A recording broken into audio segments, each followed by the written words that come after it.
Hello mga mare, for today's video ay pupunta kami sa bagong bukas na Jollibee na malapit sa amin dahil nga nagyaya ang aking anakis na si Jacob na pupunta daw kami sa Jollibee. So syempre for curiosity sinamahan ko rin siya at gusto ko rin makapasok sa loob kung ano ba ang itsura o kung ano maganda ba o malaki ba. So in fairness mga mare, malaki siya at maluwag. So, meron pa silang events room. Pwede kang mag-party-party sa taas, sa second floor. So, syempre mga mare, nagpapahuli ang aking anak. So, ayan na nga, posing-posing siya.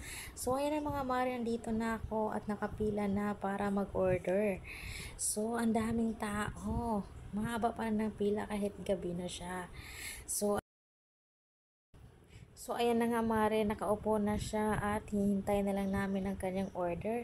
Dahil sabi ko sa kanya, huwag kang malikot at umupo ka lang dyan, hintay na lang natin.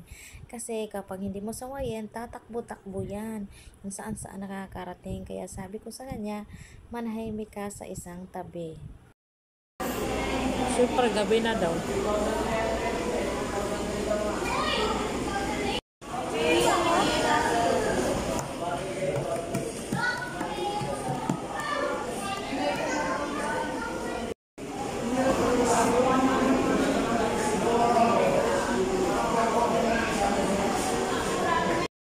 So, yun lang mga mare for today's video.